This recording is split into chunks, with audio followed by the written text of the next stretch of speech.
Maraming fans ang nanggigigil pa rin kay De'Aaron Fox hanggang ngayon. Sa sobrang daming kritisismo, ang iba gusto nang patalsikin sa Spurs at ipalit si Dylan Harper sa starter position na deserve naman talaga niya dahil sa ganda ng nilaro nitong finals. Ano nga ba ang pinakabagong update sa sitwasyon ng backcourt ng Spurs ngayon? Alamin natin yan, mga bossing! Napatunayan agad ni Dylan Harper ang kanyang halaga sa Spurs. Bagamat madalas siyang pumasok off the bench nitong nakaraang season, halata ang kanyang star potential. Sa katunayan, sa katatapos lang na Game 5 ng NBA Finals laban sa Knicks, binuhat niya ang opensa ng Spurs at umiskor ng 25 points. Sa galing na ipinapakita niya, talagang maugong ang usapan kung dapat na ba siyang gawing permanenteng starter sa kanyang ikalawang season.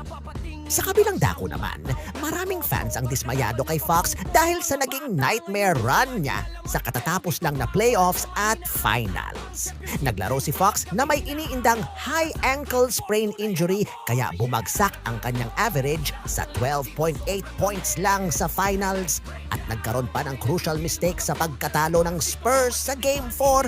Dahil dito, naglabasan ng mga haka-haka na baka i-bench na siya para kay Harper o kaya naman ay tuluyan ng i-trade ng Spurs. Ayon sa ulat ng mga kilalang NBA insider tulad ni Brian Windhorst ng ESPN, may tatlong dahilan kung bakit pananatilihin muna ng Spurs ang kasalukuyang setup. Committed pa rin ang San Antonio kay De'Aaron Fox bilang kanilang franchise point guard. Hindi nila balak alisin o i-trade si Fox sa ngayon. Dahil pasok pa sa murang rookie contracts sina Dylan Harper, Stephon Castle at Victor Wembanyama hanggang 2027-28 season, walang problema ang Spurs sa cap space para bayaran ang malaking sweldo ni Fox. Plano ng coaching staff na patuloy na i-improve ang kanilang scary guard rotation na binubuo ni Fox, Harper at Stephon Castle. Bagamat may star potential na si Harper para maging starter, malaki ang tsansa na panatilihin muna siya bilang second unit habang patuloy na nakakakuha ng mabibigat na minuto. Nag-average siya ng 22.6 minutes per game nitong nakaraang regular season.